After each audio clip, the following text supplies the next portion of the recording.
مفکر نے کہا تھا اگر دوسروں کو دیکھ کر تم عبرت حاصل نہیں کرو گے تو تم بھی عبرت بنا دیے جاؤ گے۔ قرآن کہتا ہے فَاعْتَبِرُوا يَا أُولِي الْأَبْصَارِ، اے آنکھ والو عبرت حاصل کرو۔ آنکھیں پکچر کے پوسٹر کے لیے نہیں دی گئی ہے، آنکھیں فلموں کے لیے نہیں دی گئی ہے، آنکھیں گندی پکچروں کے لیے نہیں دی گئی ہے، آنکھیں آوارگی کے لیے نہیں دی گئی ہے۔ قرآن کہتا ہے آنکھیں اللہ نے تمہیں عبرت کے لیے دی ہے۔ ایک سے ایک ویڈیو کو شیئر کرنے والوں کبھی غور بھی کیا ہوتا، کبھی سوچا بھی ہوتا اللہ اللہ ترکی اور سیریا کے اندر جو زلزلے آئے ہیں انہوں نے کبھی سوچا ہوگا ان کے کتنے خوبصورت مکانات ہیں، ان کے کتنے اونچے اونچے مکانات ہیں، ان کے کتنے اچھے اچھے مکانات ہیں، لیکن دیکھ لو سرد موسم کے اندر اب خیموں میں پناہ لینے پر مجبور ہے۔ اللہ اکبر۔ میں یہ نہیں کہتا جن پر مصیبت آئی ہے وہ سب پاپی ہے، یہ نہیں کہتا جن پر تکلیف آئی وہ سب مجرم ہے، لیکن یاد رکھنا یہ بات آپ بھی کہتے ہو، عام بول چال میں ہم بھی کہتے ہیں، ہمارے علماء بھی کہتے ہوں گے کہ گیہوں کے برابر گھن بھی پسے جاتے ہیں۔ اللہ اکبر۔ اب آئیے زلزلے کیوں آتے ہیں، زلزلے آنے کی وجہ کیا ہے؟ اگر ہم نے اس پر نظر نہیں کی تو اللہ نہ کرے جتنی سخت مصیبت میں وہ گرفتار ہے اس سے بڑی مصیبت ہم پر بھی آ سکتی ہے۔ میرے آقا صلی اللہ علیہ وآلہ وسلم کے دیوانوں زلزلے آنے کی دو وجوہات بتائی جاتی ہے۔ ایک تو طبعی وجہ ہے جس کو سائنسداں لوگ بتاتے ہیں، یعنی کہ جو ہے وہ سیال مادوں میں ایسا ہوتا ہے تو زلزلہ آتا ہے۔ پھر کہتے ہیں کہ پلیٹوں کے اندر اختلاف ہو جاتا ہے تو زلزلہ آتا ہے۔ گویا کہ طبعی وجوہات، جیسے مثال کے طور پر ہم بیمار پڑتے اس کی ایک طبعی وجوہات ہے، اس کی چند طبعی وجوہات ہے۔ مثال کے طور پر زکام ہو گیا تو کیوں ہوا؟ تو کہا دہی کھا لیا تو کھانسی آ رہی ہے، اسی طریقے سے ٹھنڈا پی لیا تو زکام ہو گیا، اسی طریقے سے جو ہے شربت پی لیا تو یہ ہو گیا۔ یہ وجوہات طبعی وجوہات بتائی جاتی ہے، لیکن ایک دوسری وجہ ہوتی ہے اور وہ حقیقی وجہ ہوتی ہے اور وہ سچی وجہ ہوتی ہے۔ یاد رکھنا، آپ سے پوچھنا چاہتا ہوں اگر شربت بیمار کرتا ہے، توجہ کرنا، اگر شربت سردی کرتا ہے تو 4 لوگ شربت پیتے ہیں، سردی ایک ہی کو کیوں ہوتی ہے، 3 لوگوں کو کیوں نہیں ہوتی؟ اگر سب کو شربت نقصان پہنچاتا تو نقصان سب کو پہنچانا چاہیے تھا۔ اسی طریقے سے اگر مرچی سے موشن ہوتے ہیں تو 4 لوگوں نے کھائی تو ایک ہی کو کیوں ہوئی، 3 کو کیوں نہیں ہوئی؟ اس کا مطلب یہ ہے ہم ریزن تلاش کرنے میں طبعیات میں تو پھنسے ہوئے ہیں لیکن حقیقت پر ہماری نظر نہیں ہے۔ لیکن آج کے قرآن و سنت کو ماننے والوں جب بھی کوئی مصیبت آتی ہے تو ہم قرآن اور حدیث میں اس کی وجہ تلاش کرتے ہیں۔ کیا وجہ ہے؟ قرآن و حدیث میں تلاش کریں۔ میں آپ سب کی توجہ چاہتا ہوں، ذرا غور فرمائیں۔ اللہ اکبر۔ اب طبعی وجوہات تو بتا دی گئی، سیال مادوں نے ایسا ہوا تو ایسا ہو گیا، پلیٹوں میں ایسا ہوا تو ایسا ہو گیا، یہ ہو گیا تو یہ ہو گیا، لیکن حقیقی وجہ کیا ہے؟ اب حقیقی وجہ قرآن بیان کرتا ہے، اس کو دل کے کانوں سے سننا۔ اللہ پاک ارشاد فرماتا ہے وَمَا أَصَابَكُم مِّن مُّصِيبَةٍ فَبِمَا كَسَبَتْ أَيْدِيكُمْ، کہ تم پر جو بھی مصیبت آتی ہے وہ تمہارے ہاتھ کی کمائی ہے، وہ تمہارے گناہوں کی وجہ سے آتی ہے، وہ تمہارے جرائم کی وجہ سے آتی ہے۔ پتہ چلا ہم پر جو بھی مصیبت آتی ہے وہ گناہ کی وجہ سے آتی ہے۔ اس آیہ کریمہ کی تفسیر میں مفسرین لکھتے ہیں کہ اگر مومن کو کانٹا بھی چبھتا ہے اس کے گناہ کی وجہ سے چبھتا ہے، مومن کو ٹھوکر بھی لگتی ہے اس کے گناہ کی وجہ سے لگتی ہے۔ پتہ چلا اگر مسلمان گناہ کرنا چھوڑ دے تو وہ اتنا سیف ہو جائے گا کہ اس کو کبھی ٹھوکر بھی نہیں لگ سکتی۔ زلزلے آنا تو دور کی بات ہے، گناہ چھوڑتے چلے جاؤ، عیش کی زندگی گزارتے چلے جاؤ، راحت کی زندگی گزارتے چلے جاؤ، آرام کی زندگی گزارتے چلے جاؤ۔ حیرت کی بات یہ ہے آرام کی زندگی سب چاہتے ہیں، راحت کی زندگی سب چاہتے ہیں، سکون کی زندگی سب چاہتے ہیں، آرام کی زندگی سب چاہتے ہیں، قرار کی زندگی سب چاہتے ہیں، لیکن گناہ کوئی چھوڑنا نہیں چاہتا۔ اللہ اکبر۔ بڑی معذرت کے ساتھ میں یہ نہیں کہتا کون کیا کرتا ہے، لیکن ہر انسان اپنے آپ میں ڈوب کر سوچے. کہنے والے نے کہا تھا اپنے من میں ڈوب کر پاجا سراغ زندگی, اپنے من میں ڈوب کر پاجا سراغ زندگی.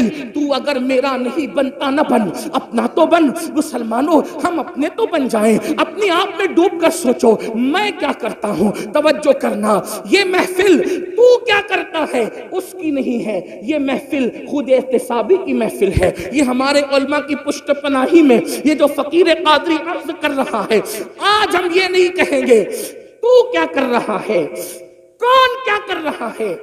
آج ہم اپنے آپ میں ڈوب کر سوچیں میں کیا کر رہا ہوں, میں کیا کر رہا ہوں. قرآن کہتا ہے یا ایھا الذین آمنوا علیکم انفسکم, اے ایمان والو اپنی فکر کرو. آج مسلمان کے اندر یہ بیماری پیدا ہو گئی, تو کیا کر رہا ہے, وہ کیا کر رہا ہے, کون کیا کر رہا ہے. اس لیے ہر آدمی دوسرے کو مجرم ٹھہراتا ہے, خود احتسابی نہیں. ہمارے بزرگوں میں کیا طریقہ تھا, میں کیا کریں. ایک مرتبہ سلطان العارفین حضرت بایزید بسطامی کے دور میں بارش بند ہو گئی. بارش بند ہو گئی. لوگوں نے کہا بارش بند ہو گئی, چلو سلطان العارفین بایزید کے پاس. یہ بایزید کون, سید الطائفہ, طاؤس العلماء. حضرت جنید بغدادی فرماتے ہیں جو مرتبہ فرشتوں میں جبریل امین کا ہے, وہ ولیوں کی کائنات میں اللہ نے سید السلطان العارفین حضرت بایزید بسطامی کو مقام عطا فرمایا. جیسے فرشتوں میں جبریل ویسے ولیوں میں بایزید بسطامی. یہ بات جنید بغدادی نے اس وقت کہی, ابھی سرکار غوث پاک کی آمد نہیں ہوئی تھی. ان کی آمد سے پہلے یہ بات کہی گئی. آپ سے پوچھتا ہوں, جو ولیوں میں جبریل کی طرح ہے, جیسے فرشتوں میں جبریل ویسے سلطان العارفین بایزید ولیوں میں ہے, ایسی ہستی کے پاس لوگ آ کے کہتے ہیں بارش بند ہو گئی. توجہ کرنا, اپنے دور کی بے مثال ہستی جس کی بارگاہ میں داتا علی حجویری جیسے لوگ خراج عقیدت پیش کریں, جس کی بارگاہ میں جنید بغدادی جیسے لوگ خراج عقیدت پیش کریں, جس کی بارگاہ میں سر سختی جیسے لوگ خراج عقیدت پیش کریں, وہ سلطان العارفین حضرت بایزید بسطامی رضی اللہ تعالیٰ کے پاس جب لوگ پہنچے, حضرت بارش نہیں ہو رہی, کیا فرماتے ہیں میں جان گیا کیوں بارش نہیں ہو رہی. توجہ کریں, میں جان گیا کیوں بارش نہیں ہو رہی. کہا میرے گناہ حد سے بڑھ گئے, میرے گناہ حد سے بڑھ گئے, اس لیے اللہ نے میری وجہ سے بارش روک لی. ایک کام کرتا ہوں, میں شہر چھوڑ کر کے چلا جاتا ہوں. جب مجرم اور پاپی شہر سے نکلے گا تو جس کی وجہ سے بارش رکی ہے پھر باران رحمت کا نزول ہو جائے گا. لوگ حیرت زدہ رہ گئے. اتنی بڑی ہستی, اتنی بڑی شخصیت جس کی زندگی میں کبھی تہجد فوت نہ ہو, جس کا مقام اور مرتبہ مقام شہودی اور حضوری میں یہ ہو کہ خود فرماتے ہیں ایک لمحہ بھی جلوے یار اگر نظروں سے اوجل ہو جائے تو میں اپنے آپ پر کفر کا فتویٰ دے دوں. اندازہ تو فرمائیں یہ مقام حضوری کی منزل پر فائز ہیں, اور حال یہ کہ کہتے ہیں میرے گناہ بڑھ گئے اس لیے میں شہر چھوڑ کر کے جاؤں گا, میری وجہ سے بارش رک گئی ہے, باران رحمت کا نزول ہوگا. اور سلطان العارفین جیسے ہی شہر چھوڑ کے نکلے, اللہ کو عاجزی کی یادہ اتنی پسند آ گئی, لوگوں کے استسقاء اور دعاؤں سے بارش نہیں ہوئی, بایزید کی عاجزی کی برکت سے باران رحمت کا نزول ہو گیا. حیرت کی بات یہ ہے جو گناہگار نہیں تھے, جو مجرم نہیں تھے, وہ اپنے آپ کو گنہگار سمجھتے تھے. اور یہاں حال یہ ہے جو کبھی اٹھ کر کے مسجد بھی نہیں جاتے, ان کو یہ غرور اور گھمنڈ ہے کہ مولانا ہم جنت میں نہ جائیں گے تو کون جائے گا. جن کا حال یہ ہے کہ وہ کھڑے ہو کر استنجا کرتے ہیں تو 3 دن تک کے غسل نہیں کرتے, ناپاکی کی حالت میں زندگی گزارتے ہیں, جو غسل جنابت کے حوالے سے اتنے غافل ہیں کہ 3-4 دن ناپاک پڑے رہتے ہیں. ان کو بھی یہ گھمنڈ ہے کہ مولانا ہم جنت میں نہ جائیں گے تو کون جائے گا. آؤ ترکی اور سیریا کے زلزلے کے تناظر میں ہم دیکھیں زلزلے کیوں آتے ہیں, اس کے آنے کی وجہ کیا ہے, تو ہم حدیث میں تلاش کرتے ہیں. امام اہل سنت نے بھی جو وہ روایت لکھی ہے فتاوی رضویہ شریف کے اندر، پہلے وہ کوٹ کر دوں اس کے بعد آگے بڑھتے ہیں. فرمایا گیا کہ ان زمین کی نسیں ہوتی ہے، زمین کی رگیں ہوتی ہے، زمین کی شریانیں ہوتی ہے. جس طریقے سے انسان کے جسم میں شریانیں ہیں، جس طریقے سے انسان کے جسم میں رگیں ہیں، اسی طریقے سے زمین کی بھی رگیں ہیں. اور یہ ساری رگیں ایک جو ہے وہ پہاڑ کی طرف بڑھتی ہے اور ایک پہاڑ کے اندر سمٹ آتی ہے اور اس کو کوہ قاف کہتے ہیں. اور وہاں پر وہ ساری رگوں کو کھڑا فرشتہ سمیٹ کر کے موجود ہے. اس کے ہاتھوں میں یہ رگیں ہیں، زمین کی رگیں، زمین کی شریانیں اس فرشتے کے ہاتھ میں ہیں. جب بھی کسی زمین کے خطے پر، جب بھی کسی زمین کے حصے پر ظلم ہوتا ہے، پاپ ہوتے ہیں، جرائم ہوتے ہیں، زنا اور بدکاری ہوتی ہے، شراب عام ہو جاتا ہے، سود عام ہو جاتا ہے، اللہ کی نافرمانی عام ہو جاتی ہے، زمین کے جس حصے پر گناہ اور جرائم عام ہو جاتے ہیں، پھر قدرت کی طرف سے حکم ہوتا ہے زمین کی اس رگ کو پکڑ کر کے حرکت دے دو، تاکہ لوگوں کو پتا چل جائے کہ اللہ سونے سے بھی پاک ہے، اللہ اونگنے سے بھی پاک ہے، اللہ تمہارے جرائم سے بے خبر نہیں ہے، اللہ تمہارے گناہوں سے بے خبر نہیں ہے، وہ تم سب کو دیکھ رہا ہے. اللہ اکبر. اور جب وہ نس پکڑ کر، وہ رگ پکڑ کر فرشتہ حرکت دیتا ہے تو زمین پر زلزلے کے جھٹکے نمودار ہوتے ہیں. اللہ اکبر. میری قوم کے جوانوں، پتا چلا جب زمین پر اللہ کی عبادت کرنے کی بجائے جب زمین پر ظلم کیا جاتا ہے، جب زمین پر حرام کام کیے جاتے ہیں، جب زمین پر اللہ اکبر نوتل میں کمی کی جاتی ہے، اس وقت زمین پہ زلزلے آتے ہیں اور مجرموں کی وجہ سے بے گناہ بھی اس کا شکار ہو جاتے ہیں. اللہ اکبر. کیا یہ جرائم ہمارے اندر نہیں؟ ایک مرتبہ ام المومنین امام حاکم اپنی مستدرک میں لکھتے ہیں، لیکن محدثین نے اس حدیث کی سند پر جرح بھی کی ہے. اللہ اکبر. بعض محدثین نے جرح کی، امام حاکم نے اس کو صحیح کہا، لیکن میں امام حاکم کی جو ہے وہ صحت کی بات کو سامنے رکھ کر بالکل نصیحت کے طور پر یہ بات پیش کرتا ہوں. ایک مرتبہ ایک جوان ام المومنین سیدہ عائشہ صدیقہ کے پاس آیا. کون عائشہ صدیقہ؟ مفتی 4 ملت. کون عائشہ صدیقہ؟ جس کے بستر پہ قرآن نازل ہوتا ہو. کون عائشہ صدیقہ؟ سینکڑوں صحابہ اور ہزاروں تابعین جس کے شاگرد ہوں. ان سے پوچھا امی جان یہ بتائیں کہ زلزلے کیوں آتے ہیں، زلزلے آنے کی وجہ کیا ہے؟ تو ام المومنین نے اس کی طرف سے چہرہ پھیر لیا. چہرہ پھیرنے کی وجہ یہ تھی کہ زلزلہ آنے کی وجہ اتنی نازک بیان کرنا چاہتی تھی کہ اس کے سامنے بیان نہیں کرنا چاہتی تھی. بیک گراؤنڈ حدیث کا یہی بیان کر رہا ہے. پوچھنے والے نے پوچھا تو اس کو بیان نہیں فرمایا، یعنی جب اس نے سوال کیا تو چہرہ پھیر لیا. لیکن اللہ اکبر. پھر حضرت عبداللہ نے پوچھا امی جان آپ بتائیں کہ زلزلہ کیوں آتا ہے اور زلزلہ آنے کی وجہ کیا ہے؟ تو اس وقت ام المومنین نے ان کو جواب دیا، حضرت عبداللہ کو جواب دیا، عبداللہ زلزلہ آنے کی وجہ یہ ہے جب عورتیں اس نیت سے گھر سے خوشبو لگا کر کے نکلتی ہے کہ لوگ ان کے حسن کے فریب میں مبتلا ہو جائیں، ان کی طرف راغب ہوں. خوشبو لگا کر کے عورتیں اپنے گھروں سے اس لیے نکلتی ہے کہ لوگ ان کے فتنے میں مبتلا ہوں. پھر اس وقت زلزلے آتے ہیں جب عورتیں نامحرم اور مردوں کے سامنے، جب عورتیں نامحرم مردوں کے سامنے، اجنبی مردوں کے سامنے ننگی ہونے لگتی ہے، زنا کے لیے تیار ہو جاتی ہے، اپنے جسم کو پیش کرنے لگتی ہے، اس وقت زلزلے آتے ہیں. اللہ اکبر. ابھی آگے اور بھی روایتیں پڑھی جائے گی، اگر وقت رہا تو جتنا وقت مجھے دیا گیا میں اسی میں گفتگو مکمل کروں گا، لیکن آپ کی توجہ چاہتا ہوں. آپ سے پوچھتا ہوں کیا ہماری بہن بیٹیاں آج گھروں سے عطر لگا کر نہیں نکل رہی ہے، خوشبو لگا کر نہیں نکل رہی ہے، پرفیوم لگا کر کے نہیں نکل رہی ہے، خوبصورت بن کر کے نہیں نکل رہی ہے، میک اپ کر کے نہیں نکل رہی ہے؟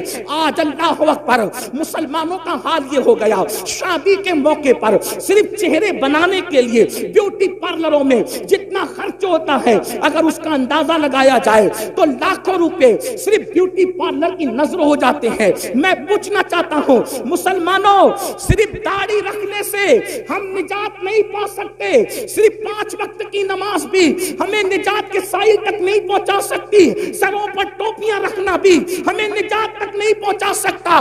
اس وقت تک جب تک کہ ہم پورے دین پر عمل نہ کریں، ہم نے دین کی چند چیزوں کو اٹھا لیا، کسی کو نماز آسان پڑی اس نے نماز اٹھا لیا، کسی کے چہرے پہ داڑھی آسان پڑ گئی اس نے داڑھی رکھ لی، کسی نے ٹوپی کو آسان سمجھا اس نے ٹوپی پہن لی۔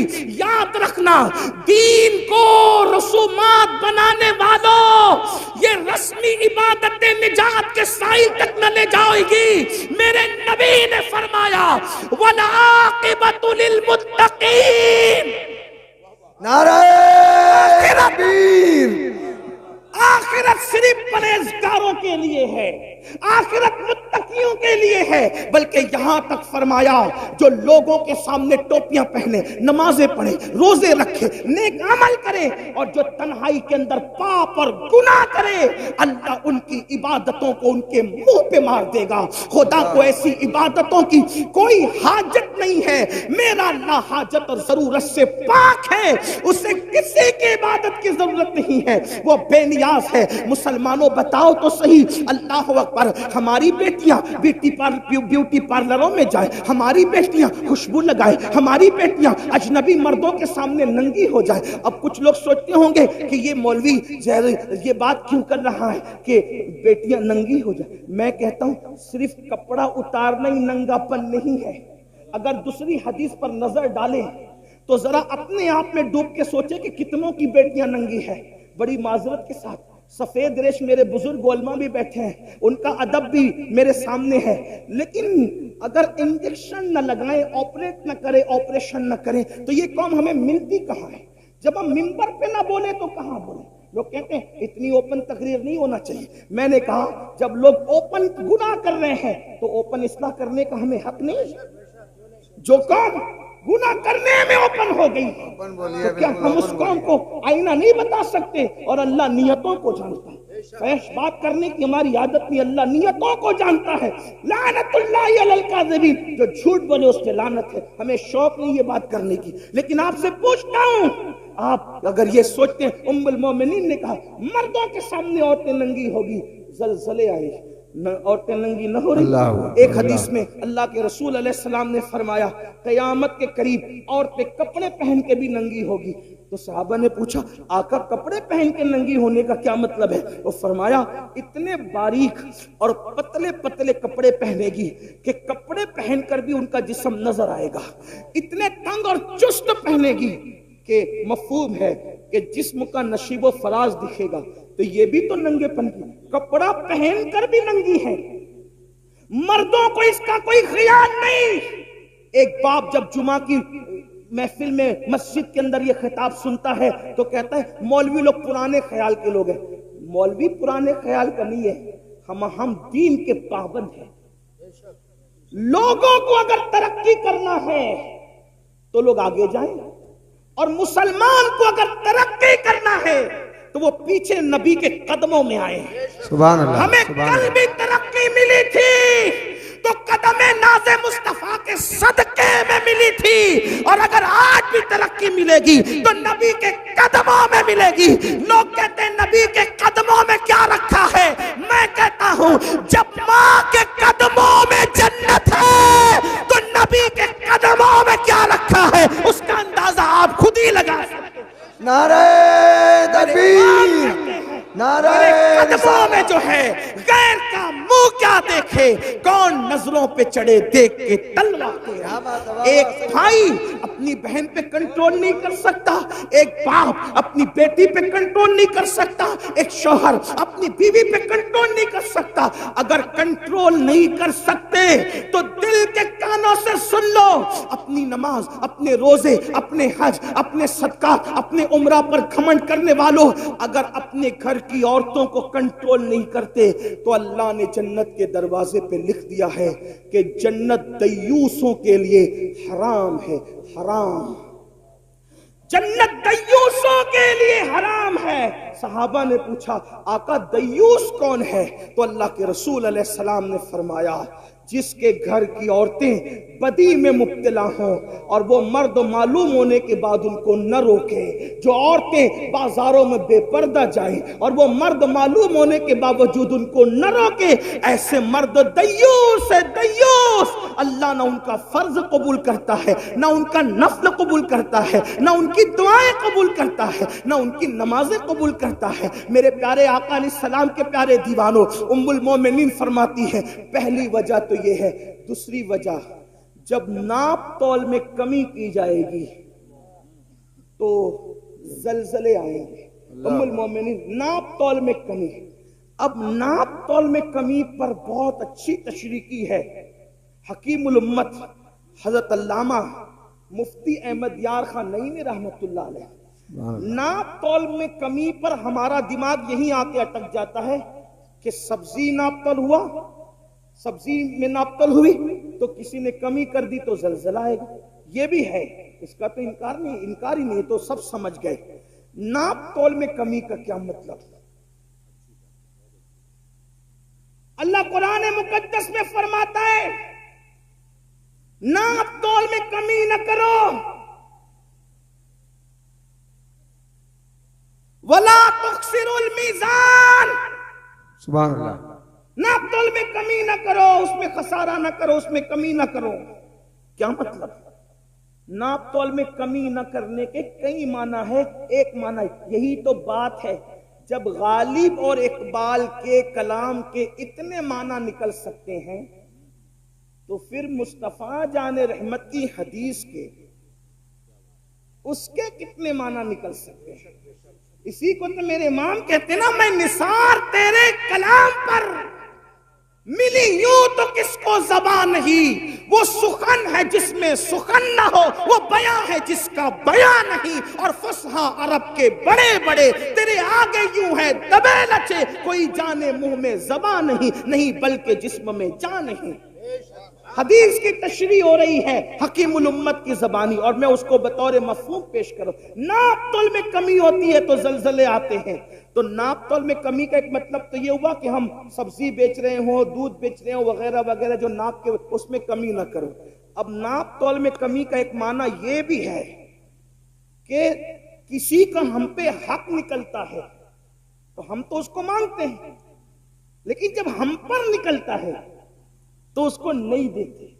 ناپ تول میں کمی کا ایک مفہوم یہ بھی ہے، بھئی یہ بھی تو لینا دینا ہے نا، اگرچہ اس کا کوئی دکھنے والا ترازو نہیں ہے، لیکن بہرحال ہمیں دینا تو اس کا حق ہے۔ ہر آدمی حق مانگ رہا ہے، حق دینے والے کتنے ہیں؟ کیا بے شمار سفید لباس پر ہمیں وہ کرسی پہ بیٹھے ہوئے حاجی نمازی نظر نہیں آتے جنہوں نے اپنی بہنوں کا حق مار کر کے رکھا ہے؟ کیا بات، کیا جو اپنی بہنوں کو حصہ نہیں دیتے؟ کہ بے شمار ایسے لوگ نہیں ہیں جنہوں نے اپنے بھائیوں کا حق دبا رکھا ہے، اپنے بھائیوں کو حق نہیں دیتے؟ اگر اللہ نے طاقت دی، 4-6 لوگ ماننے جاننے والے ہوئے تو بڑا بھائی چھوٹے بھائی کو کہتا ہے جا جو کرنا ہے کر لے، میں نہیں دوں گا، اور پھر اس کے بعد اس کے ننگے پن پر کوئی انصاف کرنے کون سامنے آتا ہے؟ کون آتا ہے آنکھ میں آنکھ ڈالنے کے لیے؟ کون آتا ہے کسی کو حق دلانے کے لیے؟ کون آتا ہے کسی کے حق کے لیے؟ اللہ اکبر۔ بلکہ لوگ کہتے ہیں یار وہ تو ننگا آدمی ہے، وہ تو دادا آدمی ہے، وہ تو بھائی گیری کرتا ہے، اس کے پاس جائیں گے تو یہ ہوگا اور یہ ہوگا اور یہ ہوگا اور یہ ہوگا۔ سن لو، جس وقت حق تلفی کی جا رہی ہو اور پھر لوگ جو حاجی نمازی اور دیندار کہلانے والے کسی کے حق کے لیے اس کے ساتھ کھڑے نہیں ہیں تو وہ بھی تیار ہو جائیں زلزلوں کے جھٹکوں کے لیے، وہ بھی تیار ہو جائیں اللہ کے عذاب کے لیے۔ یہاں تو جھٹکے ہوں گے اور زمین کے اندر جو ہوگا اس کا انجام کیا ہوگا؟ اللہ اکبر۔ بڑی معذرت کے ساتھ ایک بات میں آپ کو بتاؤں جس کو فقی ابو اللیث سمرقندی رحمت اللہ علیہ نے اپنی کتاب میں لکھا ہے، ذرا دھیان سے سننا۔ آج ہم ہر سال عمرہ کے لیے جا رہے، اللہ مبارک کرے، حج کے لیے بھی جا رہے ہیں، مسجد کے متولی بھی بن گئے، 50-50 ہزار 5-5 لاکھ مدرسوں کے اندر چندے بھی لکھانے، بہت اچھی بات ہے، لیکن بہن کو حصہ نہیں دے رہے ہیں اور بہن بھانجوں سے لڑ رہے ہیں۔ آپ جانتے ہیں، آئیے ذرا سنیے اور دل کے کانوں سے سنیے، بہن کی حق تلفی کرنے کا انجام کیا ہے؟ میں نے حوالہ پڑھ دیا، جس کو رجوع کرنا اس طرف کرے، اور میں اس کو اپنے الفاظ کے جامع میں پڑھنے لگا ہوں۔ اللہ اکبر۔ آج جانتے ہیں اللہ اللہ یہ جو رسومات ہے، دراصل جب شادی ہوتی ہے تو جہیز لوگ اس لیے بھی مانگ لیتے ہیں کہ یہ لوگ کے یہاں تو حصہ دینے کا رواج ہی نہیں ہے، حصہ ملے گا نہیں، اس لیے جتنی بھیک مانگنا ہے مانگ لو۔ اور آپ کو ایک بات بتاؤں، جب سے یہ جہیز مانگنے کا مطالبہ ہم نے شروع کیا ہے اور ہمارے سماج میں شروع ہوا ہے، ایک بات تو آپ کو بتاؤں، ہمارے مذہب میں تو کفن مانگنے کی بھی اجازت نہیں ہے۔ توجہ کریں، ہمارے مذہب میں تو کفن مانگنے کی بھی اجازت نہیں ہے۔ آخر وہ کون سے سنی اور کیسے مسلمان ہے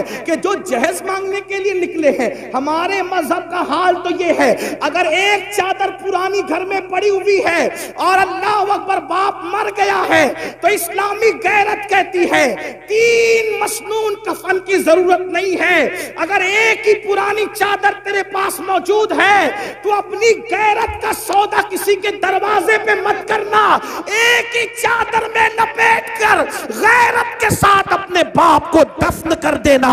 اب بھی تجھے بھیک مانگنے کی اجازت نہیں۔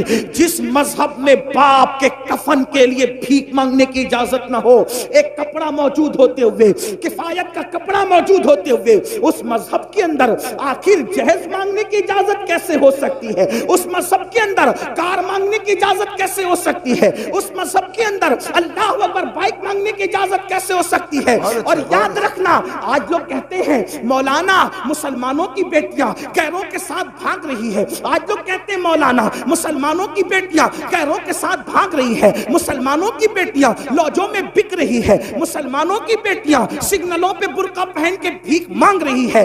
میں پوچھتا ہوں ذمہ دار کون ہے؟